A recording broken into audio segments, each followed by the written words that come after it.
Going live.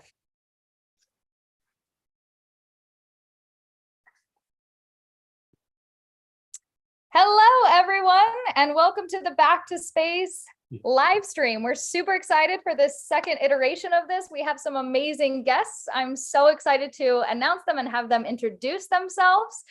For those of you who don't know, my name is Danielle Roosa. I'm the founder of Back to Space, and I will be the moderator today.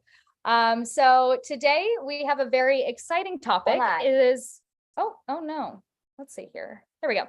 Lunar Legacy, the America's Apollo Impact and the Promise of Artemis. So we have some amazing guests, and I'm going to let them introduce themselves. Francis, do you want to start? You want to start with me? Okay, well, I'm the guy, I'm a space historian who basically gets to write all the stuff that Andy Chaikin didn't get round to. So thanks, Andy, for leaving me a tiny little bit of history to work with. I've been very fortunate to write a number of space history books, including with Apollo astronauts and shuttle astronauts. And most of the family, actually all of the families here, I've worked with somebody in that family. So there are some wonderful human stories I'm looking forward to writing more of and hearing today. Amazing. And I've known Francis for quite a while. And every time he wrote Al Warden's book, and every time I was around Al and Francis, we just had the best time, usually at Space Fest. So you introduced Andy Chaikin. Andy, do you want to introduce yourself? Sure. Well, like Francis, I'm a space historian. And I started out as a space fanatic since I can remember, since I was 5 years old, and grew up with the space program, was glued to the TV for every one of the Apollo missions. Got some training as a planetary scientist in college. When I earned my geology degree, decided I didn't want to do science and meandered my way into being a science journalist. And a few years after that, I had the idea to write a book about the Apollo missions through the eyes of the astronauts, which took 8 years. And folks like Jack will testify how long a process that was. But thankfully, I got through it, and I had the amazing experience of getting to sit down with all of the Apollo lunar astronauts, except for Jack Swigert, who unfortunately had passed before I started. And, I've had another change of career in the last 10 years. I now am a visiting instructor at NASA, and I teach about the, it's going to sound like a mouthful, the human behavior elements of success and failure in spaceflight projects, which is amazingly fascinating work for a historian to do. And I just feel like I'm having a great time, and I'm getting to do things that I never would have thought I would get to do. So thanks for having me. That's amazing. And I can't wait to dive into that later to know exactly, what that entails. And I would love to hear, especially with the topic today, how that relates to the past and the future of space exploration. Right. Jack Roosa, would you like to jump in? Yeah. Hey, good evening, everyone. My name's Jack Roosa. My dad was the command module pilot on Apollo 14. And you see Julie and Laura on the line. Their dad was the commander of Apollo 14 and also the first American in space. So we grew up at the same time, watching the same things. For professional life, I was an F-16 pilot for 20 years, then retired back in 2004. And then I joined a defense company, worked there for 19 years, and I just fully retired. And I am just so lucky to be on this panel with these great folks. So thank you very much. He's also my father, which is for me pretty notable. But no, he's been super supportive of, actually everyone here has been super supportive of the Back to Space mission. And so I think he's even wearing a Back to Space shirt. Woohoo! Julie, he mentioned you. Do you want to jump in? I can do that. Let's see, career-wise, I didn't fly T-38s like my father. I actually went and worked for Continental Airlines as a flight attendant, and I did that for 8 years. which was great. And I spend a lot of my time right now giving talks and speeches from just the little children and then big corporations and organizations, which I love doing. I mean, it's one of my favorite topics. So yes, I am Alan and Louise Shepard's number 2 daughter, Julie. We're so excited to have you on here. And, you know, your guys' perspective is so unique. And I think a lot of people are excited to hear your guys' perspective of what your dad was up to, you know? Laura, do you want to jump in? Certainly. Can you hear me? I can hear you. Yeah, you're great. Yes, Julie, you are number 2 daughter and I am number 1. I know. Always will be number 1. Yep. Whenever Daddy would introduce us to someone, he would always start off. This is my number 1 daughter, Laura, and this is my number 2 daughter, Julie. That's how he introduced us. And Julie didn't like being number 2 very much. I grew out of that. Yes, you did. Very, It's all right, very Julie. I was a beautiful. number Take 2. it with stride, you know? Very beautifully. I have lived in Colorado since 1978, and it's been that's the best place to live. You guys, you have to come visit. Beautiful. I've been in retail pretty much my life. Shoe store. I had a shoe store, and since I've been in Evergreen so much, I have been on Chamber of Commerce, the Elks, the whatever, helping with preserving land, preserving art. We have a wonderful organization here in Evergreen that buys and rents statues and puts them throughout the little town of Evergreen. And so every year I take my grandchildren and we go and look and touch and have fun with all of the new statues that have been brought to Evergreen. Let's see, what else have I done that you guys need to know? Why don't you tell them about the Astronaut Scholarship Foundation, Laura? Oh, I can do that. Yes, do that. thank you, Julie. You're welcome. The What family's Astronaut- for? Pardon? What family's for? Julie kind of wanted to be an actress, I think, at one point in her life too. I did Does do she- some of that. Yes, I did. I Yeah, moved I remember that. on. So the Astronaut Scholarship Foundation was founded by the original 7 astronauts in 1984. And they decided that they wanted to get together again because in 84, they weren't, and none of them were with NASA. And so they didn't get to see each other anymore. So they decided to meet once a year and do something good. And they formed the Astronauts Scholarship Foundation. And for the first 6 years, every year, each of them would pull their checkbook out of their pocket and write a check for $1,000 and give it to a student. They give their scholarships to juniors and seniors in college who are interested and majoring in STEM. And so as of today, I just checked the website. They have given, it's been in existence for 35 years. They have 790 scholars. Yay. They've given away, and they are in touch with 46 universities across the United States. That's great. They've given out $8 million. And every year they give $15,000 scholarships. So they've gone from $1,000 to $15,000 to the scholars. And one of the scholars from the 1980s, somebody just flipped down, started the reunion of the scholars. So every year, and it's usually during the time when they have the induction in astronauts are inducted into the Astronaut Hall of Fame.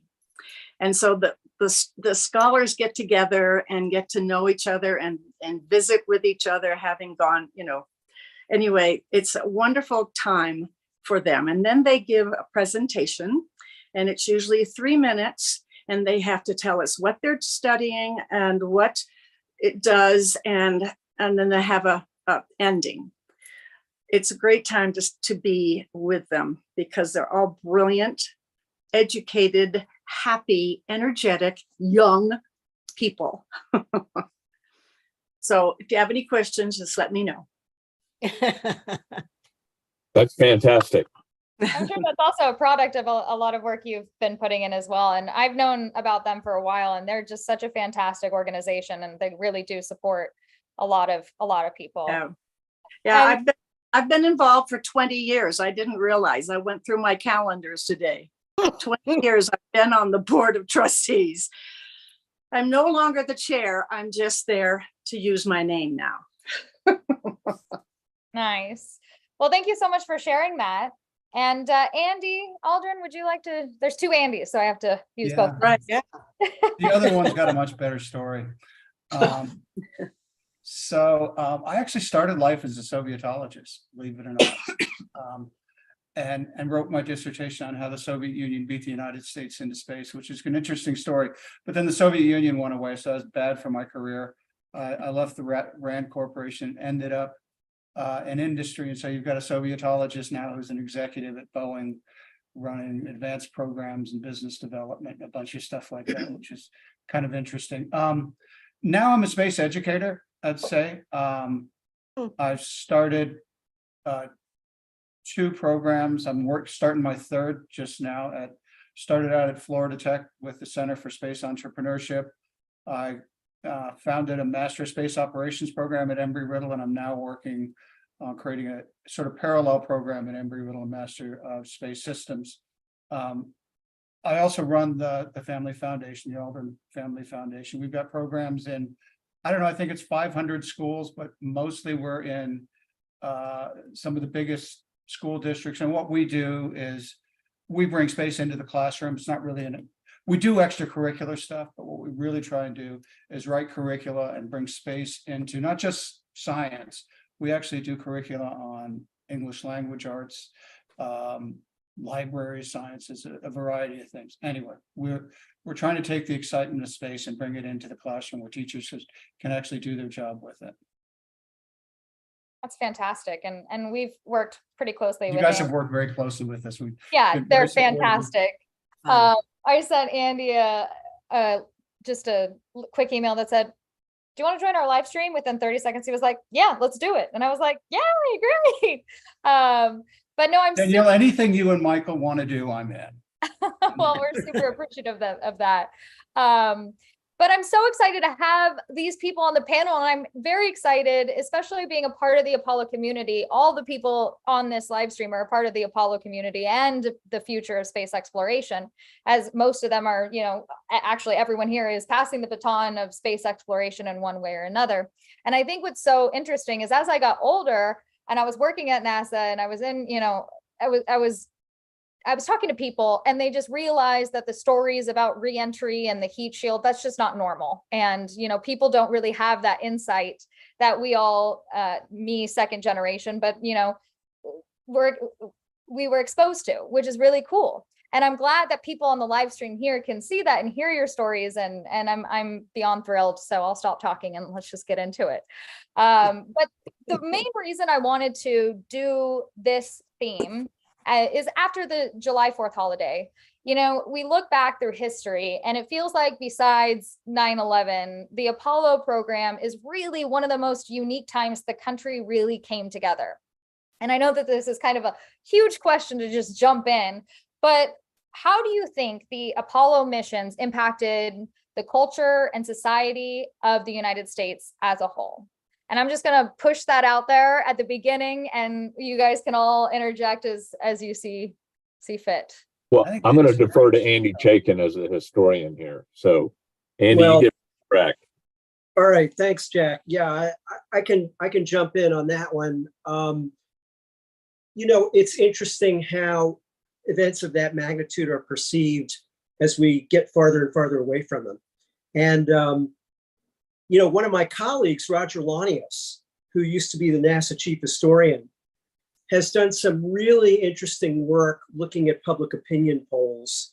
And it's interesting. People were not as united as we think.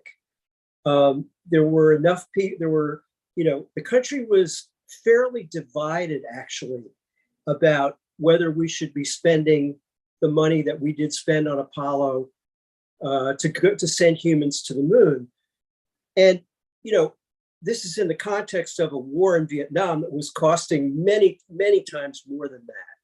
But it's all about public perception, right? So, in reality, I think, having said that, even the people who were maybe thinking, gee, why aren't we spending that money on problems on Earth? And I've never felt that it's an either or. I feel like, the space program does so much good for the general culture. And I think Apollo shows that it was a tremendous boost to our standing in the world as Americans in the context of the Cold War. It showed us that things that seemed impossible were actually doable if you approach them the right way. But I think even the people who were skeptical about it were amazed by it, a lot of them. And you go back and you look at newsreel footage of people who said, I'm not in favor of this, but I think it's an amazing thing to see happen. So I think the public opinion was mixed at the time, but I think as time has gone on, Apollo has risen to the top of what we were as a country in that time frame. It really epitomizes what was great about America in the 60s and early 70s. And I think it still does. And I think it's become iconic because of, how can you possibly not be amazed by human beings leaving their home planet and walking on the surface of another world for the first time in human history, right? And of course, we have the videos to see. I mean, it became part of the culture. You asked about the cultural impact. MTV made Andy's father the logo for MTV. I mean, that must have been weird, Andy, in the 1980s to see that. Weird and weirdly embarrassing. Because, a father's duty is to embarrass their kids one way or another. And that Dancing with the Stars. So getting back to what you said, though, I mean, the interesting thing for me, and it may be that the other Astro kids share it, but the further I get away from it, the more significant it is. And it may be that when it was right in our face, it was just normal, because you probably had the same experience. We had a house that had 5 houses along the back and 3 of them were astronauts. You couldn't swing a dead cat at Webster Elementary without hitting an astronaut's kid. And so, but over time, and I think it's not just me, I think the nation has created more significance. I don't know, Andy, Francis, maybe you have something to say about whether it's become more significant over time.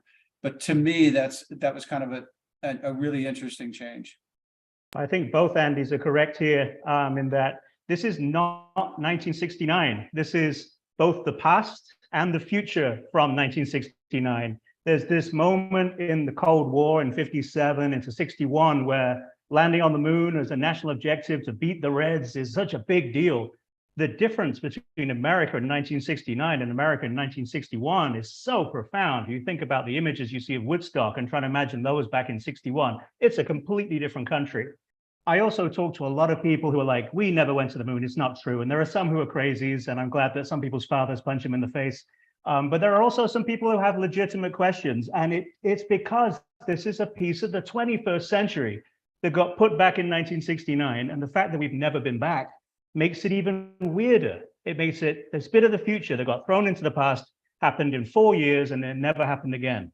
So you've got a 1950s, early 60s Cold War wish from the past. You've got a 21st century thing from the future. It doesn't fit in 69. It doesn't shoehorn in there, which makes it all the more fascinating. So I think you're absolutely right that for it to be this moment out of time, it was then and is now. And Andy's absolutely right, referencing Roger Launius, that the polls were not particularly in favor, but like so many things that we see, by the time the money's spent, by the time it's happening, it's like the Olympics. Anybody who lives in a city that has the Olympics is like, I'm so fed up with this happening and it's costing us all this money and we shouldn't be doing it. But hey, now it's happening. Isn't this great?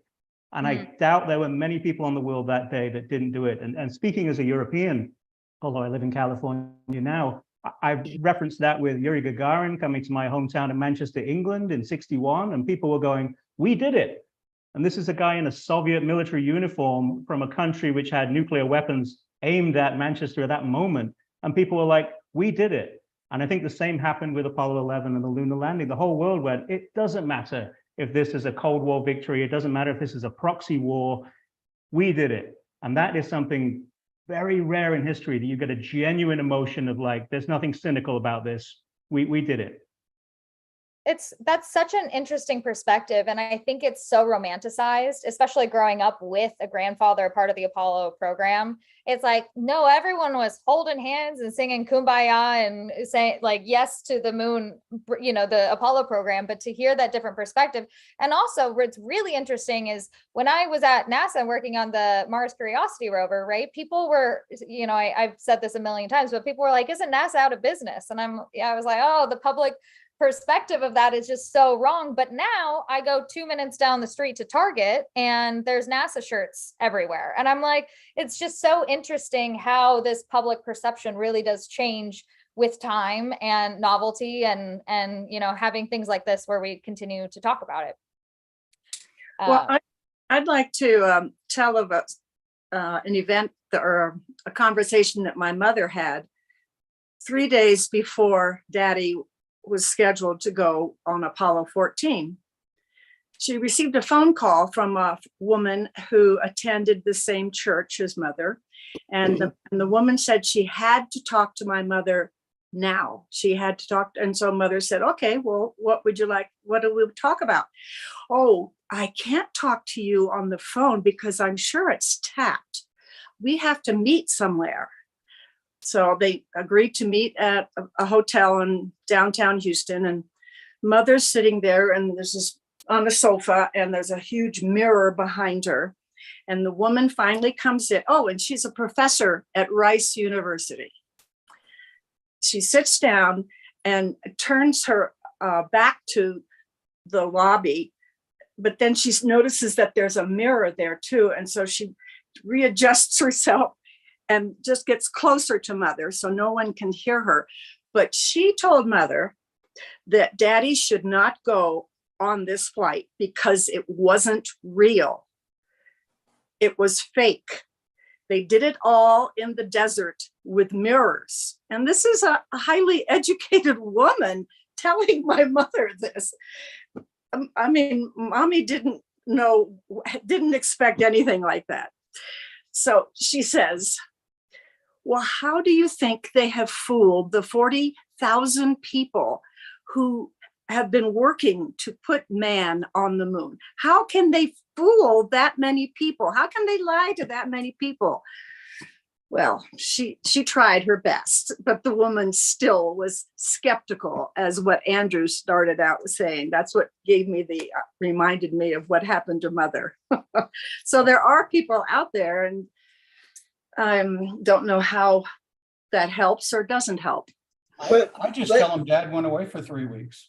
You know, if you don't mind, I just want to throw in a story that Jack's dad, Stu, told me, and Dad and Mom, Stu and Joan, told me that after Apollo 14, they were sent on a trip to Nepal. And, you know, while they were there, they were literally, Stu was literally treated like a god. I don't mean figure of speech. I mean, these people believed that their ancestors lived on the moon, and that Oh. anybody who had been there must be a god. And that gives you an idea of the spectrum of reactions, because you get all the way from people who think it couldn't possibly have happened to people who think, you know, that the guys who went there were supernatural beings. So anyway. That's interesting. Yeah. Did you want to jump in, Julie? I think I talked. No, I was just saying, I Okay. mean, that was very interesting compared to what Laura was saying. I mean, it happens out there. I got in an Uber. This is about a year ago, and this woman, long story short, she was a firm believer that the lunar landing was fake. It did not happen. She said that she had a YouTube channel. So naturally, after I went and at the very end, I was like, just so you know, like, you're wrong, but you know, it's fine. But I found her YouTube channel, and she live streamed that I was sent by the government as a plant to sit in her Uber. And there were comments being like, oh my gosh, I know you can never be too careful. And I was like, wow, I was just trying to go to Hollywood, but okay, great. I should have said, don't say anything. Stop the YouTube channel immediately. You know, but I you know, this is such a great conversation, because especially with like a lot of, you know, people with a lot of different concepts of news, right? Where it's like, you know, this is something that people do still believe. And this kind of bleeds perfectly into Andy Chaikin. This is for you. So you wrote A Man on the Moon, and I have heard your name around the Roosa family since I was a baby. You were very, very close with my grandparents, which was, you know, and I know my dad and you are friends. And that in your website, you say that you spent hundreds of hours of in-depth interviews with 24 of the astronauts. So I would love to know, how did that process go? Did you see any similarities between the astronauts? Did the world perspective change? Can you talk to, I know that's a huge question that you can probably answer over a semester, but you know, just get the ball rolling. Yeah, I mean, that covers a lot of ground. I mean, I started the book project with the goal of answering two questions. What is it like to go to the moon? How did it affect the people who went? And so that was kind of my mission statement. And what I found was that within the kind of narrow test pilot filter that they all had to go through, except for, or excuse me, test pilot or fighter pilot. Not all of them were actual test pilots, but, and of course, Jack Schmidt, the professional geologist who flew on the last landing, didn't even know how to fly airplanes before he joined NASA. But other than Jack, everybody else had to go through a pretty narrow filter. And so the similarities are many, right? All highly intelligent, highly competitive, brave, obviously, unflappable under great pressure and stress and threat of losing your life, you know, able to think for yourself. I could go on and on and on. But what really struck me, what was really fascinating and rewarding about the experience was to discover how different they were.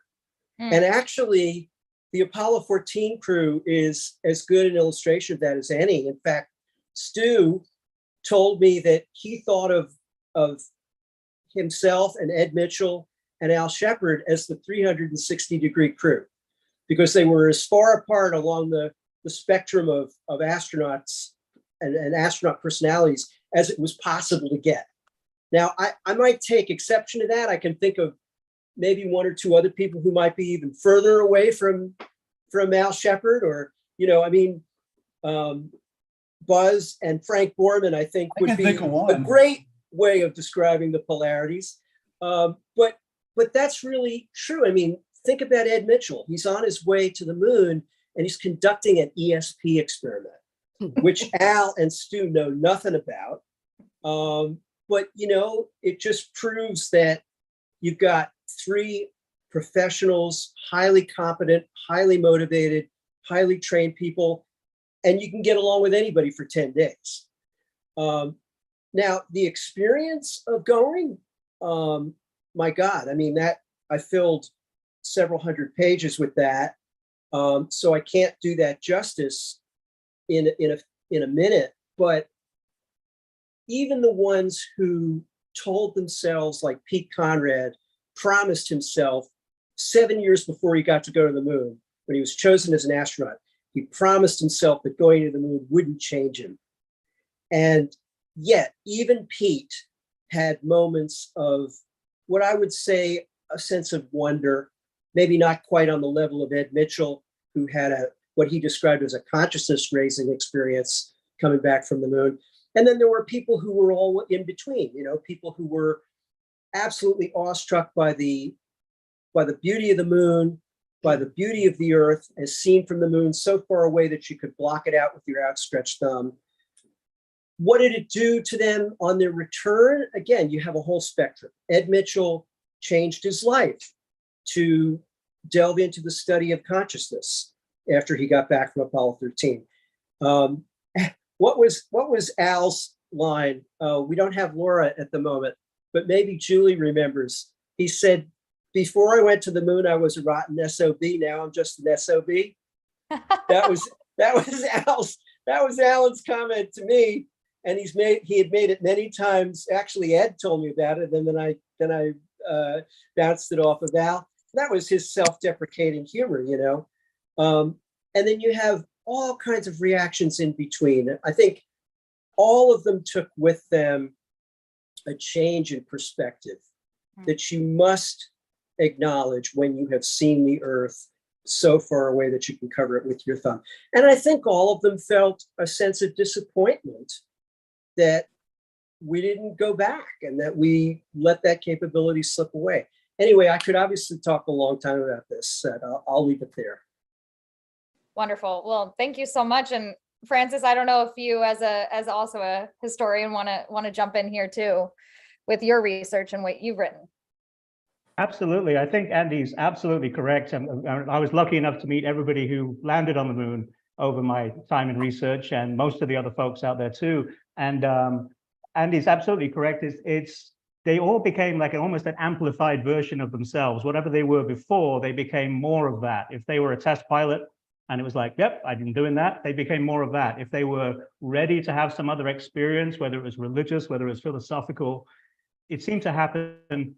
Whether that was because that's what happens going to the moon, or whether that's because everybody else makes you do that, is a question I've often pondered. Because imagine if you went on a holiday somewhere for 3 days, and for the rest of your life, the decades afterwards, people kept saying, "Danielle, tell me about that beach. How many palm trees were there? What did the ocean look like? What did the sunset look like?" You would just be focused on that all the time. Sometimes you might just give a rote answer because you're so fed up of even thinking about it. Sometimes you might reflect on it more. So it's very hard to say.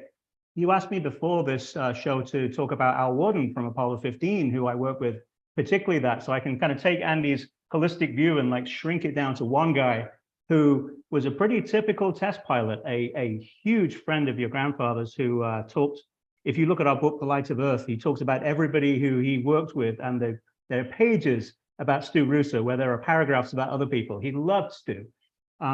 Quite similar in their test pilot, no-nonsense background, but he gets to the moon. He's alone around the moon, spends 6 days orbiting, 3 of them completely on his own.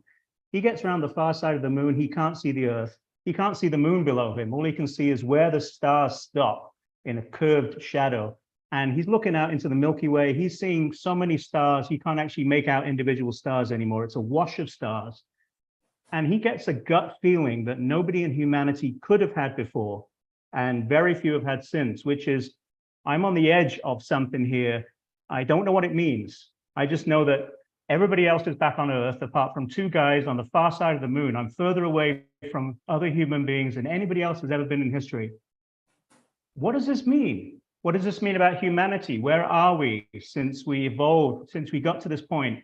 I don't know what this means. I just know it's a question. I just know that this is a point in humanity. Imagine having that feeling and not knowing what to do with it, and going like, I'm a farm boy from Michigan who likes to fly planes, and all of a sudden I'm out here in this sort of Star Trek moment, not knowing what to make of it. He gets back to Earth. He's a bachelor. He has a bachelor pad that everybody else loves to party in. They all come to his house and party all night. He's doing debriefings that are taking all day and are very tough. He gets home and everybody's partying in his house all night. He can't get to sleep. He finally kicks them out about 3 a.m. every night. He still can't sleep. So he gets out these coffee-stained legal notepads, the yellow notepads, which I've fortunately I've seen, and he just starts writing down impressions of what it was like to be on the far side of the moon. Eventually, that turns into the first lunar poetry, because he realizes, I'm writing poems here.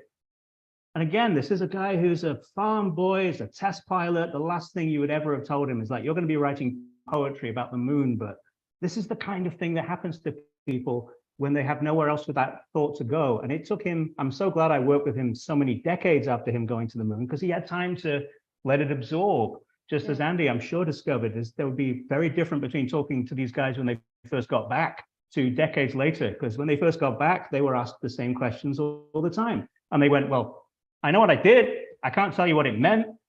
I can't tell you what I felt, but I know what I did. And it took them decades to be able to say, this is what it was, not this is what I did. So I'm delighted that Andy did all that work to kind of prep us for these moments where we could talk to these other folks, because we're still working out what it means. To the end of his life, Al Worden didn't know what it meant. He just knew that hundreds of years from now, somebody else would go, remember that guy who had that question? I think we may have found the answer now. That's what's so profound about those tiny little blip in history of 4 years of Apollo. We've got questions more than we've got answers. Well said. Very well said. Mhm.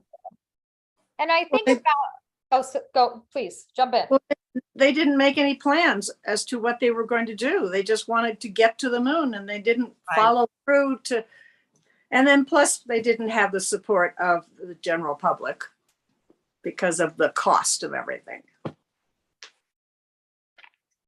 But, maybe Andy wants to talk about, well, I hope you don't mind me volunteering you for this, Andy, but, your dad really had a hard time with the aftermath. And I mean, none of these guys were trained in what to do after you come back. Do you have a perspective on that? I was just kind of getting used to everybody saying, I agree with Andy completely. I've never heard it so much on a phone call or on an interview. So yeah. I mean, of course, it's very well documented, and he did a great job of documenting himself, and so we all knew about that, and we experienced it. It was obviously tough for everyone, but I think I think my dad was different from the rest in many ways, and that's one of them. I think one of the other ways is that literally what kept him going after he got sober, what kept him going was getting away from the moon, literally, and moving on to something else and coming up with the next great idea, whether it was flyback boosters, whether it was cycling orbiters to Mars, whether it was ditetrahedral structures for this International Space Station. He never stopped thinking, and that's what motivated. And to be honest with you, I didn't ever hear him talk about the moon until maybe, I don't know, 10 years ago, maybe 15. It's not that he avoided it. He was just utterly uninterested in it. And it certainly wasn't because he didn't like talking, because Andy, if you spend any time with him, he starts talking and talks about space and never really stops talking about space. I remember a comment that my father made years ago. After his first flight, he had a problem with his ear, and it grounded him, so he couldn't fly. And he became he organized the flights that the astronauts would be taking, none of which he could be taking because he couldn't fly. And I just remember him saying how funny it is that some astronauts begin to believe what they're reading about themselves, and they get a little bit, out of their normal personality. They believe that they really are hot shit. I think this really goes into what I'm also interested in your guys' perspective of the future. If we're going to have the Artemis missions, what advice or messages, having seen firsthand and the impact of Apollo on the individual, on the culture, on society, what advice would you give to the families or the astronauts or the significant others of or the culture of the future of space exploration? Well, I would say right off the bat, to keep a balance. The great thing that our family did that I think back on is that, yes, we had Daddy doing this, getting ready to do for the United States.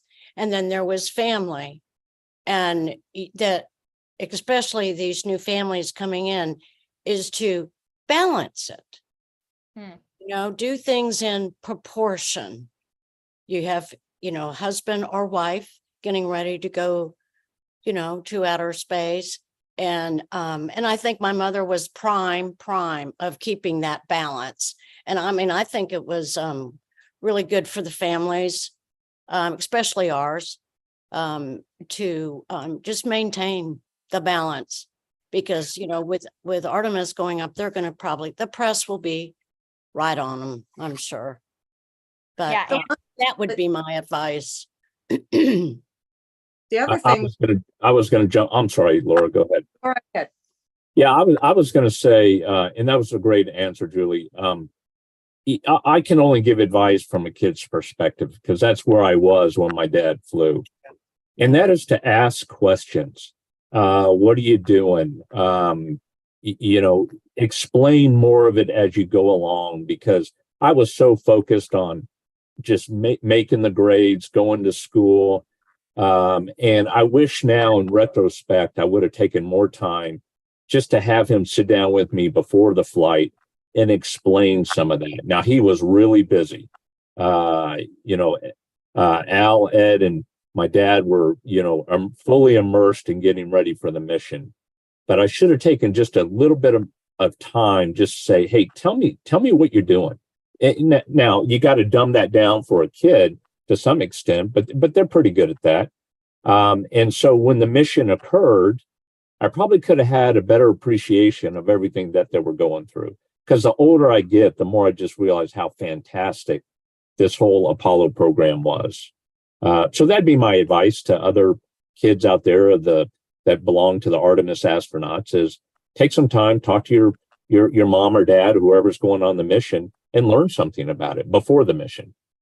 I just read Eileen Collins' book, and she was wonderful with her children. She told them absolutely everything that was going to be happening. So they really, knew. So I thought that was a good thing. Another thing that our family did, they never said that we should be afraid, that Daddy may not come back, that this is really a very dangerous thing. They never said anything like that. Nothing. It was always, Daddy is doing his job and he will come back to Earth safely. That was it. That was all we pretty much ever got. Mother was very religious and knew that everything was going to be just fine. As always. Yep. So it probably Here. won't come as a surprise, Danielle, that I have a completely contrary viewpoint. I think, and let me talk about it from society's standpoint. I think we've got to turn the telescope around, and we can't focus. This is going to be heresy. We have to get off of the focus on the individual mission, the individual astronauts, and let's talk about why we're spending $70 billion to go back to the moon. I worry that as we focus too much on individual missions, individual people, we're going to say we went there, and this time we beat the Chinese. Great. We're going there so we can establish a sustainable, I hope, an economically sustainable presence on the moon to do real things to support an in-space economy. And if we don't, and I think we all have a role in kind of reinforcing this, why we are doing this, because I think there's a much better and more, going to the moon in 69 was good and practical for very important political reasons. But what we're doing now is very different. And I think we need to be holding NASA's feet to the fire and say, look, this is not the same thing. We're going there to stay, because I worry that we're going to go there. We're going to go there a couple of times and they go, wow, that was hard. And NASA will take its $10 billion and then say, we're going to Mars now.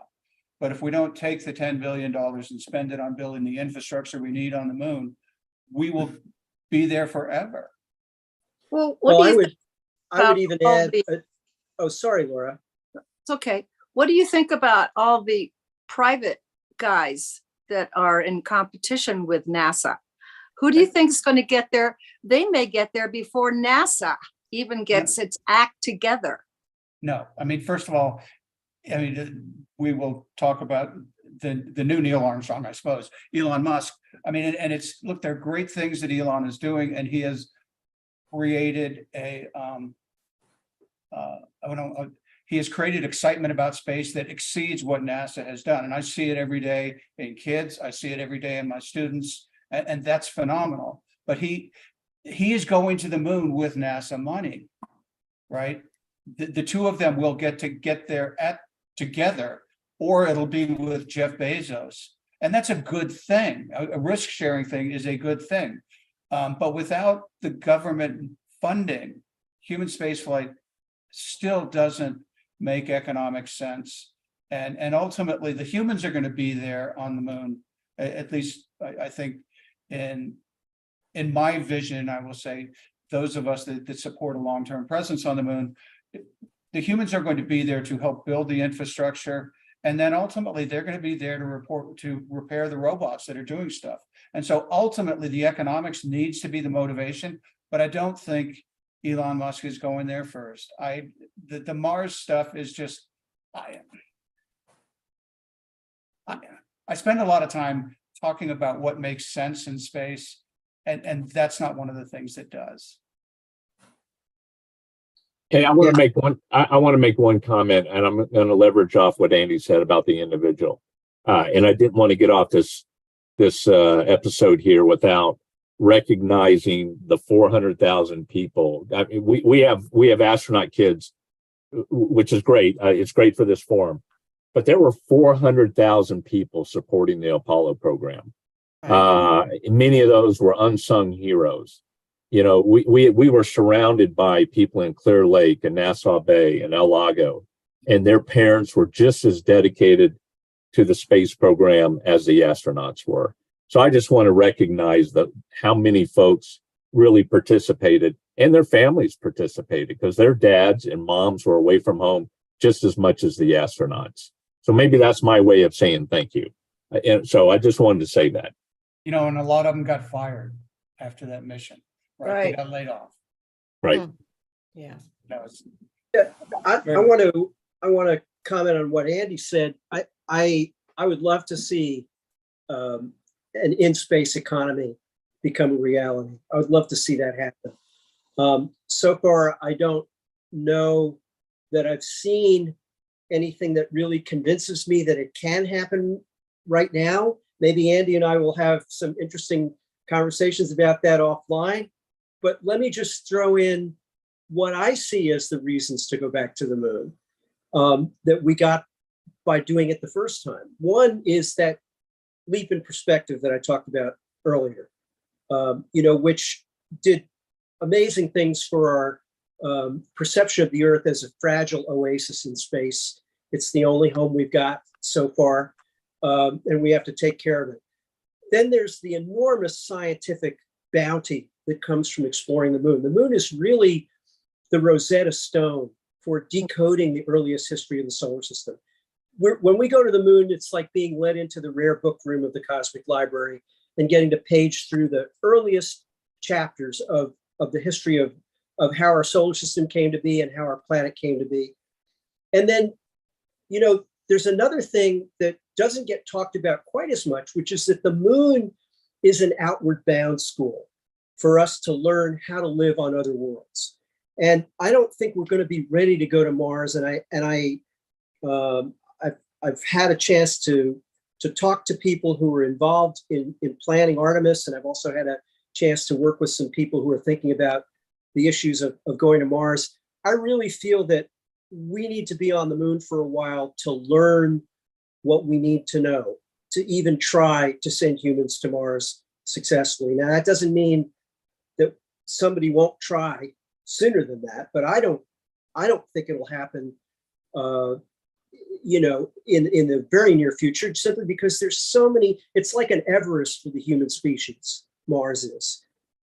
So anyway, I think there are plenty of reasons to go back to the moon, and I think that eventually the moon will become our gateway into the solar system. So I don't want to belabor this too much. I completely agree with you, Andy. One of my points is that, NASA right now can afford, and historically can afford, one really big program for human exploration. And as long as we are on the moon, that will be the program. But if you can get enough economic activity on the moon to take 80% of the cost away, then NASA, at probably about the appropriate time, NASA will be ready to start thinking about going to Mars. I mean, that's sort of my vision of progression, where we don't just hop between places, but we build something and then move on to the next. And this is speculation, but talking about the culture and how we started this live stream, about the culture being divided at the time. Do you see that happening again in terms of the Artemis mission? Do you think that there's going to be a divisive nature in that? And if so, what are ways to rectify that? Solve all the problems in the last 10 minutes. I want to jump on something. I don't want to just take over this conversation. I want to go back to Andy's comment about Roger's data on public support. One of the interesting things about Roger Lanius's data, and it's different compilations of different stuff over time, but there's actually some fairly remarkable stability in that 20% of the people always like space, and 40% of the people kind of think it's cool and they bounce around, and then the other 20% or the other 40% don't really like it that much at all. And that hasn't changed that much, although there have been signs of kind of the 20% growing now, which is interesting. But the point is, 20% of the people support it, will continue to support it. And anything we do, sort of from the depths of free shuttle to, and even, following Columbia, the numbers stayed pretty consistent. And so I think we spend way too much time arguing about generating public support for space, when the reality is NASA is going to take about half of its money and they will spend it on human exploration. And that doesn't change very much. Well, an example is the International Space Station. How many people know? How many people go out there and look for it? How many people know that you can actually, put NASA on your phone and it will tell you, you tell them where you live and it will tell you when the ISS comes over, and it's been there. How many years has it been there? We've been learning so much about how to live in space.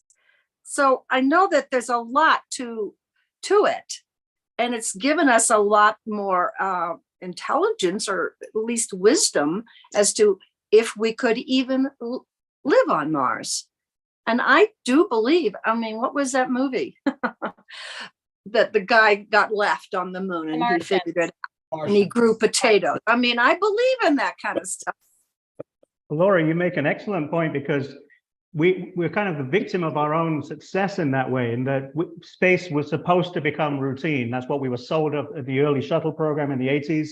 And then it becomes routine to the point where we have something the size of a football field going over as a bright star in the sky, and nobody bothers even finding out where there would have been a time a few decades ago people would have gone and probably bowed down to the thing. We're living in a very different era.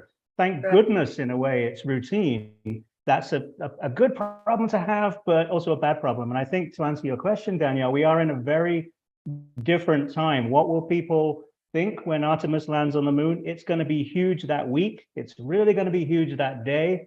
But just like we saw with some other things, if something rises above the news cycle and makes a big impression, it's huge and everybody gets excited about it. And then it disappears back into, when are they going back again? A year from now? Okay, then I'll tune in then. People don't, we don't even tune in anymore. You know what I mean? I'll watch then. We're in a different world. Your example, Laura, The Martian, is a great one. I've worked with Larson. Tens of thousands of kids over the years at various science museums and other parts of my jobs. And when that movie came out, they knew it was fiction, but they thought there were actually people on Mars. And this was a fictional version of a disaster of what could happen on the real Martian base that people are living on right now, because we must be on Mars right now, right? I mean, come on, it's now, we must be there. Now that could have been infuriating to me, but there's something lovely about the confidence in the human spirit to think, well, yeah, we're already on Mars. This is just some silly movie about potatoes, but we are already there. We're doing great stuff. It's amazing. And I think that's what's going to happen when Artemis lands. People are going to think, aren't we already there? I saw some movie about that. Oh, this is new. It's going to get mixed in a way that's going to be totally different from 1969. And in many ways, I am an eternal optimist. In many ways, we're so lucky that we are positive about ourselves. That's kind of a good thing in a way. It's terrible for a historian, but in terms of the human spirit, it's kind of a good thing. Yeah. Absolutely. And for our final question here, I just want, this isn't what somebody asked. I was just looking at everyone here, and I'm just so blown away by the people that are here and the stories that are being told. And it's really, really phenomenal. And I really want to know, what is one moment where you were talking to someone you were interviewing, or talking to your father, or maybe not talking at all? You just happened to be in a moment where you really understood the impact of the Apollo legacy. Would that, or you were the person that was able to interview them, or you were like, oh my goodness, I can't believe this is, I get to do this, or I can't believe my dad was on the moon, or I can't believe my dad was the first person in space. Because as you're all saying, it seems as though it was normal to be a kid and just to say, yeah, that's what daddy's going away for a couple days, and then he'll come back. When did that really hit you? Do you have a moment? And if you don't, that's fine. It's just, it's kind of a half-baked question that I just thought, but I'm very interested in hearing your guys' opinion. So I can start off here. I think right after the flight, when Julie, Laura, and I and the Mitchell family took a trip up to the White House, and all the pomp and circumstances that went with the state dinner we attended with Nixon and so forth. I think it was at that time I realized how big this thing was. Just from I'll say a social perspective. I still don't think I've wrapped my head around the technology, or I'll say the lack thereof, that they had to employ to get to the moon successfully so many times.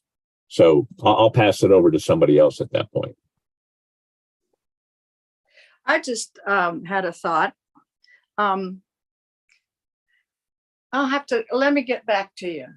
It's a big question. I had it, I just lost it. As usual, there's no dead airspace that I can't fill up. Yeah. So yeah, for me, it was the 50th anniversary. That's when it hit home. Because like I said, every other thing, well, I won't say it's normal. It just didn't really hit me. But the 50th hit me that, wow, this, not that it was a big thing for me, but it was a big thing for everybody else. And it's like, somebody should have told me sooner than this. Yeah, it's amazing that as we grow older, the thoughts that we have, I mean, Daddy was 10 years old when I went up, when I went up. You were 10. Yes, I did. No, You went up. But it really, I think that, well, with age, I mean, I remember the first time I said, oh, well, what is your father? Someone said, what does your father do? And I said, he was the first man in space. Well, I mean, and I was young. I was probably 17, 18. And people started acting very different. And I didn't know quite how to handle it. So I solved that problem. And I just said, and they said, well, what does your father do? And I said, he's a test pilot. And everything was fine. I mean, there were certain times where I felt comfortable with it. And there were some times where I would kind of stand back. But all in all, I mean, our trip to Washington I have the fondest memories of that trip. I mean, we're on Air Force One. We're in the White House, and they wouldn't allow anyone under 21 for this dinner. So we had the Roosas and Alice and I. Laura, you were of age. And yes, you were. So yeah, and we're sitting there. I mean, I'm sitting there at the table with Trish Nixon, and she is being so great with the Roosa family. And, Alice and I were just watching the whole thing. But I mean, things like that, they just come back, and it makes you appreciate, I guess, to me, what the astronauts are doing up there.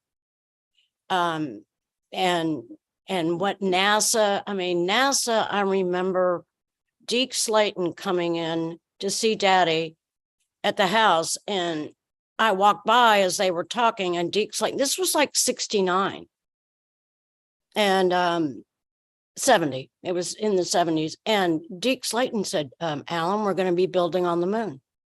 And I stopped dead in my tracks. I went, we're going to build on the moon? So, I mean, back then, NASA has been planning for this, and, maybe the time is right. But I mean, so it was something that was, that I couldn't believe Deke when he said it. I mean, that night I went to bed, I went, how are they going to build on the moon? It's round, But so I think it's been around for a while, and I think, and I hope that NASA continues with this mission. And I think we might see some new light, like we had in the 60s and the 70s, going to the moon and everything. I think it will kind of ignite some things in the American people again, which is kind of what we need, that everybody's along with us with programs. Absolutely. Okay, I remembered what I was going to say. Good. I really never, because we grew up with Daddy going up into space in 61 and then to the moon in 71. And it's just, that's his job. It's no big deal. That's what Daddy did. And it was, my mother was a mother, and Daddy was, Daddy really didn't bring his work home. So he was always Daddy. And if we wanted to know something, we would ask. Well, I really didn't care. That was his work. So when I went into space in December of 2021 on a Blue Origin rocket, sitting there on the launch pad, I knew that Mommy and Daddy were with me. I felt their presence. And I thought, oh, because I only had 2.5 days of training. We were supposed to have 3, but they postponed because of high winds. The whole thing, that Daddy did this kind of seeped in. Mm-hmm. And I was very proud of him all of a sudden. Not that I wasn't proud of him, but really proud of him. But I tell people my flight and Daddy's flight were exactly the same, only different. Daddy went up and came down. I went up and came down. He went higher than I. Daddy flew his mission in a pressurized suit.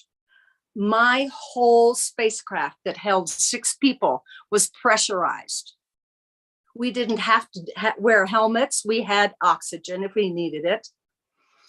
The one thing that I just was so impressed with the Blue Origin New Shepard rocket, in the middle of it, there was this round thing that took up pretty close to half the space.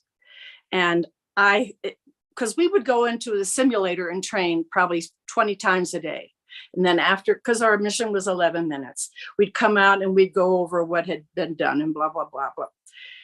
I finally said, is there any way you could remove that big round thing so that we would have more fun, room to be when we were weightless? The trainer looked at the class and then looked at me. He goes, okay, I guess I'll skip ahead. Laura, no, we can't take that out because it's a booster. So in case our big booster that shot us up caught fire and we needed to get ejected away from it, the two computers in each other would talk to each other and we would be ejected away from the trouble, the troubled booster, and we would come back to Earth safely. And so my whole point is the things that Musk and Bezos are doing are not anything like what they did 50 years ago. Things are computerized and they're lightweight and they're organized and they're so much more advanced that they're not going to cost as much because they're not 50 years ago, what's available. Things are more available nowadays and it's got to be cheaper. So anyway, I do appreciate that my father did what he did. And I can't tell you how many people, because I live near a golf course, talk about Daddy and his golf club. And whenever I give a talk, that's another thing. People, we are all talking to students and children of the time when they're going to go to the moon. There are going to be people who are going to support it and be in favor of it. That's what I'm thinking. And thank you very much for this. This has been wonderful, you guys. I'm sure there's nothing like a moment like that when you're strapping in and you're like, oh, Daddy did this too. Okay. Yeah, I'm sure that is quite a phenomenal, very phenomenal moment. It was, absolutely. Andy, Francis? Speaking as an outsider and not a child of anybody who went into space, when you asked that question, though, a moment came to my mind that I've not thought of for 15, 20 years or so, which was, as I'm sure Andy will agree with, when these people become normal after a while, and there are some who you bond with intensely and they become like a second family. There are other people who you work with, but just like anybody else you work with, it's a nice working relationship, but you're not expecting to get a Christmas card from them or something. It's different levels of, they become human beings. When I worked at an air and space museum, I was often showing retired pilots around, and you'd get them in the front door to get them to the back for a special event. Somewhere in that way, they'd start stopping and talking about airplanes. And I'm sure nobody on this panel knows what I mean when they get to old fighter pilots going, I flew this in Korea and I almost flew this one in Vietnam. And you're there for like half an hour, just like trying to get them in the back. And sometimes as part of your job, it gets a little bit wearing. But there was a time I was taking a group through a Star Trek exhibition of all things. We were on the original bridge of the Enterprise. And I just looked down at 4 feet that were in front of me. And I thought, that's the first foot to set foot on the moon. And that's the last foot to set foot off the moon. This is Neil Armstrong's foot, and this is Gene Cernan's foot. And these are just, a couple of retired pilots talking about airplanes and a little bit about Star Trek. And I'm just thinking, those feet, that's a moment. And you just get little moments like that where you forget that these, you're so used to people as people, then you kind of go, what these people did is just remarkable. And I do want to say for all, the astronaut kids and grandkids out here, that's something that everybody I talked to in the program talked about you folks. They said, it's easy to go off to combat because you know what you got to do, whether it's in a war, whether it's a space program, you're putting your life on the line, you've got a defined job, you've already accepted that if you lose your life, you're gone, it's okay, somebody else will take it over.